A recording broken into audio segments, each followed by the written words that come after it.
Morning all of you. तो आज हम देखेंगे ऑस्मोसिस के बारे में। तो ऑस्मोसिस क्या है वो देखेंगे हम पहले। तो water moves from higher water concentration to lower water concentration through a semi permeable membrane is called osmosis. तो ऑस्मोसिस में क्या है, ये चीज खास ध्यान में रखनी है कि ये through the semi permeable membrane होता है। ओके, और यहाँ पे कंसंट्रेशन किस चीज का लिखा है मैंने, वाटर का, वाटर के हाई कंसंट्रेशन से वाटर के लो कंसंट्रेशन की ओर। ओके, और through the semi permeable membrane. तो यहाँ पे अब हम थोड़ा डिफरेंट देख लेते हैं ऑस्मोसिस और डिफ्यूजन के बीच का। तो ऑस्मोसिस ओनली लिक्विड मीडियम में होता है और डिफ्यूजन ऑल मीडियम में होता है, सॉलिड में, लिक्विड में एंड गैसेस में। और दूसरा यहाँ पे मैंने आगे डेफिनेशन में ही बताया आपको, सेमी परमिएबल मेम्ब्रेन रिक्वायर्ड है और डिफ्यूजन में रिक्वायर्ड नहीं है। तीसरा क्या है, ओनली सॉल्वेंट मॉलिक्यूल्स डिफ्यूज। ये एक चीज आपको ध्यान में रखना है। देखो मैंने उस पर राउंड किया है, हाईलाइट किया उसको। ओनली सॉल्वेंट मॉलिक्यूल्स डिफ्यूज होते हैं ऑस्मोसिस के अंदर, और डिफ्यूजन के अंदर क्या होता है, both the molecules of solute and solvent can diffuse. यहाँ पे दोनों डिफ्यूज होते हैं। ओके, और एक last, flow of particles occurs in one direction. एक ही डायरेक्शन में होता है यहाँ पे, और यहाँ पे ऑल डायरेक्शन में होता है। तो ये क्लियर है। तब हम थोड़ा एग्जाम्पल से देख लेते हैं। तो यहाँ पे मैंने पहले डिफ्यूजन का ये आपको एग्जाम्पल दिखाया है। तो यहाँ पे मैंने 2 कप लिए, एक दोनों कप में वाटर लिया है, और फिर यहाँ पे मैंने क्या करा, सॉल्ट डाला है। ओके, तो सॉल्ट क्या करेगा, सॉल्ट हाई कंसंट्रेशन से लो कंसंट्रेशन की ओर मूव करेगा। ओके, तो थोड़ी देर में क्या हो जाएगा, पूरे कप के अंदर सॉल्ट इक्वली डिस्ट्रीब्यूट हो जाएगा। ओके, तो इसे हम क्या बोलेंगे, इक्विलिब्रियम। ओके, तो अब हम ऑस्मोसिस का एग्जांपल देखते हैं।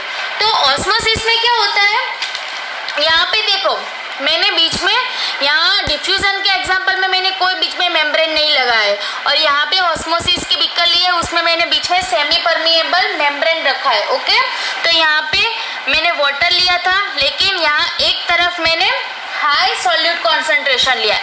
ध्यान में रखना यहाँ पे हाई सॉल्यूट कॉन्सेंट्रेशन है, हाई सॉल्यूट कॉन्सेंट्रेशन। ओके, तो यहाँ क्या हुआ, लो सॉल्यूट कॉन्सेंट्रेशन हुआ, क्योंकि यहाँ पे मैंने सॉल्यूट नहीं रखे। ओके, तो क्या होगा, हाई सॉल्यूट कॉन्सेंट्रेशन है और लो सॉल्यूट कॉन्सेंट्रेशन है। तो सॉल्यूट के अकॉर्डिंग हम देखेंगे तो क्या होगा, लो सॉल्यूट कॉन्सेंट्रेशन से हाई सॉल्यूट कॉन्सेंट्रेशन की ओर मूवमेंट होगा। ओके, वाटर कहाँ से जाएगा, वाटर मूव कहाँ से करेंगे, लो सॉल्यूट कॉन्सेंट्रेशन से हाई सॉल्यूट कॉन्सेंट्रेशन की तरफ। ओके, लेकिन अगर हम यहाँ पे बात वाटर के कॉन्सेंट्रेशन की करेंगे तो क्या हुआ, तो यहाँ पे हाई सॉल्यूट कॉन्सेंट्रेशन है, इसका मतलब यहाँ पे सॉल्यूट के पार्टिकल्स ज़्यादा है, तो वाटर का कॉन्सेंट्रेशन कम होगा। ओके, तो इसमें क्या है, लो वाटर कॉन्सेंट्रेशन है, लो वाटर कॉन्सेंट्रेशन, और यहाँ पे क्या है, कोई सॉल्यूट पार्टिकल्स नहीं है, इसका मतलब यहाँ पे वाटर कॉन्सेंट्रेशन हाई है। ओके, तो डेफिनेशन के according high water concentration to lower water concentration, तो क्या होगा, water moves from high water concentration to low water concentration. Okay, तो वाटर के अकॉर्डिंग हाई कॉन्सेंट्रेशन से लो कॉन्सेंट्रेशन की ओर होगा, और सॉल्यूट के अकॉर्डिंग लो सॉल्यूट कॉन्सेंट्रेशन से हाई सॉल्यूट कॉन्सेंट्रेशन के अकॉर्डिंग होगा। ये आपको थोड़ा कंफ्यूज कर देने वाला है, इसके लिए ये बहुत ध्यान से देखना है। ओके, तो ये देखो, फिर यहाँ से फिर ये हाई वाटर कॉन्सेंट्रेशन से लो वाटर कॉन्सेंट्रेशन की ओर ये इस तरह से वाटर मूव करेगा एक ही डायरेक्शन में। ओके, और जहां तक दोनों के अंदर इक्विलिब्रियम नहीं होगा तब तक यहाँ पे मूवमेंट होगा। ओके, तो इतना क्लियर है आपको। तो यहाँ पर अब देखो, आप प्लांट सेल मैंने बनाया है, तो प्लांट सेल में आपको पता है आउटर कवरिंग क्या है, सेल वॉल है। ओके, तो ये जो सेल वॉल है उसमें से तो वाटर इजीली मूव कर सकता है। ओके, तो सेल वॉल क्या है, इजीली सेल वॉल में से इजीली वाटर मूव कर सकता है। ओके, पर प्लांट सेल में जो बीच अंदर का जो सेल मेम्ब्रेन है वो, और ये आपको पता है कि प्लांट सेल के अंदर एक लार्ज साइज के वैक्यूल्स है। ओके, तो ये जो लार्ज साइज वैक्यूल्स है उसका ये जो मेम्ब्रेन है इसे हम क्या बोलते हैं, टोनोप्लास्ट। तो ये जो प्लांट सेल का सेल मेम्ब्रेन और ये जो वैक्यूल्स का मेम्ब्रेन है टोनोप्लास्ट, जिसे हम टोनोप्लास्ट बोलते हैं, वो दोनों यहाँ पर प्लांट सेल के अंदर सेमी परमिएबल मेम्ब्रेन की तरह एक्ट करते हैं। तो क्या है, ये दोनों semi permeable membrane. Okay, plant cell के अंदर ये दोनों चीज जो है, सेल मेम्ब्रेन और टोनोप्लास्ट, वो सेमी परमिएबल मेम्ब्रेन की तरह एक्ट करते हैं। और आपको पता है कि ये जो वैक्यूल्स होते हैं उसके अंदर का ये जो सॉल्यूट रहते हैं उसे हम क्या बोलते हैं, वैक्यूल शेप। वैक्यूल शेप, तो ये जो वैक्यूल शेप है वो प्लांट सेल के अंदर सॉल्यूट कॉन्सेंट्रेशन बनाता है। क्या बनाता है, सॉल्यूट कॉन्सेंट्रेशन। सॉल्यूट कॉन्सेंट्रेशन, ये जो वैक्यूल शेप है वो सॉल्यूट कॉन्सेंट्रेशन बनाता है, और हमारे सेल का वाटर पोटेंशियल ये सॉल्यूट कॉन्सेंट्रेशन पर ही डिपेंड होता है। तो अब हम यहाँ पे आपके बुक में जो एग्जाम्पल दिया है, फिगर ड्रॉ करके एक एग्जाम्पल दिखाया है आपको, उसके बारे में थोड़ा डिस्कस करेंगे। ओके, तो यहाँ पे दो चैम्बर है, chamber A and chamber B, दोनों को बीच में सेमी परमिएबल मेम्ब्रेन रख के कांटेक्ट में रखा है। ओके, चैम्बर ए और चैम्बर बी है और बीच में सेमी परमिएबल मेम्ब्रेन है, दोनों के अंदर वाटर है।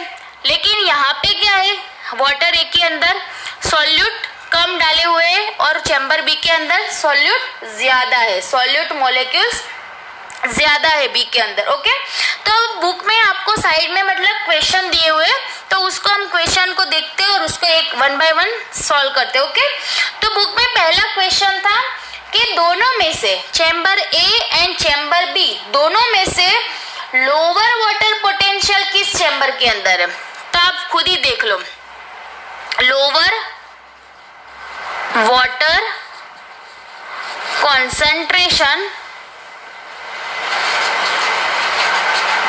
किस चैम्बर में, तो जहां पे सिंपल, जहां पे सॉल्यूट ज्यादा हो गए वहां का वाटर कॉन्सेंट्रेशन कम होगा। तो लोअर वाटर कॉन्सेंट्रेशन किस चैम्बर में होगा, तो बी चैम्बर में। तो हो गया पहला क्वेश्चन का आंसर कि लोअर वाटर कॉन्सेंट्रेशन किस चैम्बर में होगा, तो चैम्बर बी के अंदर।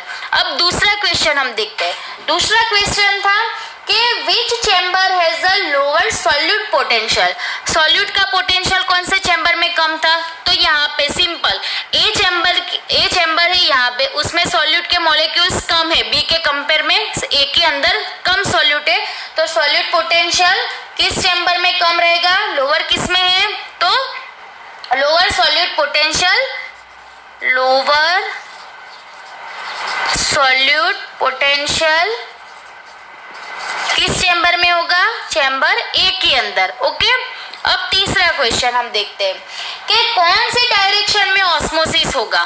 तो आगे हमने देखा था डिफरेंट के अंदर कि ऑस्मोसिस एक ही डायरेक्शन में होता है, अगर डिफ्यूजन होता तो वो ऑल डायरेक्शन के अंदर होगा, लेकिन ऑस्मोसिस होता है वो एक ही डायरेक्शन में होता है। तो कहाँ से, तो हाई वाटर कॉन्सेंट्रेशन से लो वाटर कॉन्सेंट्रेशन की ओर। तो हाई वाटर कॉन्सेंट्रेशन किस में है, चैम्बर ए के अंदर, और लो वाटर कॉन्सेंट्रेशन किस में है, चैम्बर बी के अंदर। तो हाई वाटर कॉन्सेंट्रेशन से लो वाटर कॉन्सेंट्रेशन की ओर होगा ऑस्मोसिस। ओके, तो किस डायरेक्शन में होगा, तो ऑस्मोसिस होगा चैम्बर ए से चैम्बर बी की ओर, इस डायरेक्शन में होगा। ओके, अब हम देखते हैं चौथा क्वेश्चन कि हाई सॉल्यूट पोटेंशियल किसका है, हाई सॉल्यूट पोटेंशियल किसका है, तो सिंपल हाई किस में है सॉल्यूट पोटेंशियल, चैम्बर बी के अंदर, चैम्बर बी के अंदर हाई सॉल्यूट पोटेंशियल है। अब हम क्वेश्चन 5 में देखते हैं। तो क्वेश्चन 5 में क्या बताया था कि इक्विलिब्रियम होता है तो वाटर पोटेंशियल किसका कम या ज्यादा होता है। तो हमने आगे देखा था कि इक्विलिब्रियम में क्या होता है, दोनों में सेम हो जाता है, दोनों में इक्वल हो जाता है। ओके, तो क्या होगा, इक्विलिब्रियम होने पर दोनों के अंदर सेम वाटर पोटेंशियल रहेगा, दोनों चैम्बर के अंदर सेम रहेगा, सेम वाटर पोटेंशियल रहेगा, सेम वाटर पोटेंशियल। ओके, ना कम या ज्यादा, दोनों में इक्वल, क्योंकि इक्विलिब्रियम था। ओके, और लास्ट क्वेश्चन था कि कोई एक चैम्बर का वाटर पोटेंशियल -1000 किलो पास्कल है और कोई एक चैम्बर का क्या है 2000 किलो पास्कल वाटर पोटेंशियल है, तो किसका ज्यादा हुआ? तो सिंपल है, यहाँ पे माइनस में दिया हुआ है। ओके, तो माइनस में क्या होता है, जो लोअर वाली ये जो लोअर वाली फिगर है वो ज्यादा होता है, तो कौन सा वाला ज्यादा है? तो जिस चैम्बर के अंदर -1000 किलो पास्कल वाटर पोटेंशियल होगा वो ज्यादा है। ओके, तो ये क्लियर थे आपके बुक के ये 6 क्वेश्चन। तो अब हम आगे देखते हैं। तो यहाँ पे हम एक और चीज देखते हैं ऑस्मोसिस के बारे में, एक एग्जांपल के थ्रू। तो आप सबको पता है कि ऑस्मोसिस पर कौन कौन से फैक्टर डिपेंड्स होते हैं, सॉरी, ऑस्मोसिस कौन से फैक्टर पर डिपेंड होता है? तो 2 फैक्टर पर, एक है हमारा कॉन्सेंट्रेशन ग्रेडियंट और दूसरा है हमारा प्रेशर ग्रेडियंट। तो यहाँ पे मैंने एक बीकर लिया है, बीकर के अंदर मैंने प्योर वाटर लिया है और एक फनेल लिया है। तो फनेल के अंदर मैंने सुक्रोज का सॉल्यूशन डाला हुआ है, मतलब वाटर के अंदर सुक्रोज के पार्टिकल्स डाले, तो सुक्रोज का सॉल्यूशन बना के उसमें रखा है फनेल के अंदर। और ये प्योर वाटर और फनेल के बीच में हमने सेमी परमिएबल मेम्ब्रेन रखा है। ओके, तो अब अकॉर्डिंग टू डेफिनेशन क्या होगा? हाई वाटर कॉन्सेंट्रेशन से लो वाटर कॉन्सेंट्रेशन की ओर वाटर मूव करेगा। तो यहाँ पे सुक्रोज का सॉल्यूशन लिया हुआ है, इसका मतलब यहाँ पे सॉल्यूट पोटेंशियल ज्यादा होगा, सॉल्यूट का कॉन्सेंट्रेशन ज्यादा होगा और वाटर का कॉन्सेंट्रेशन लो होगा। और यहाँ पे क्या होगा, कोई भी सॉल्यूट नहीं है, इसकी वजह से यहाँ पे वाटर का कॉन्सेंट्रेशन ज्यादा है। तो हाई वाटर कॉन्सेंट्रेशन से लो वाटर कॉन्सेंट्रेशन की ओर वाटर मूव करेगा। ओके, पर अब यहाँ पे हमें प्रेशर ग्रेडियंट के बारे में भी देखना है। तब क्या होगा, हम फनेल में ऊपर से प्रेशर डालते हैं, यहाँ पे हम ऊपर से प्रेशर डालते हैं। तो ये प्रेशर डालेंगे हम तो क्या होगा, यहाँ से वाटर अंदर आने का बंद हो जाएगा, वाटर यहाँ से अंदर अब नहीं आएगा। लेकिन ये प्रेशर हम कितना डालेंगे कि यहाँ से वाटर अंदर आने का बंद हो जाएगा? तो ये प्रेशर हम अकॉर्डिंग टू सॉल्यूट कंसंट्रेशन डालेंगे, जितना सॉल्यूट का कंसंट्रेशन है उतना हम यहाँ पे प्रेशर का कंसंट्रेशन रखेंगे, तभी यहाँ से मतलब वाटर अंदर आने का बंद हो जाएगा। ओके, तो यहाँ पे अब क्या होगा, ये जो वाटर है वो यहाँ पे अंदर आने के लिए प्रेशर करेगा और हम ऊपर से प्रेशर करेंगे, तो दोनों प्रेशर, यहाँ पे जो वाटर का जो पोटेंशियल है वो यहाँ पे क्या होगा, नेगेटिव बनेगा, और ऊपर से हम जो ये प्रेशर बना रहे हैं वो क्या होगा, पॉजिटिव बनेगा। तो दोनों साइड से मतलब जो प्रेशर बनता है वो इक्विलिब्रियम होगा और यहाँ पे क्या होगा, एक इक्विलिब्रियम एस्टेब्लिश होगा।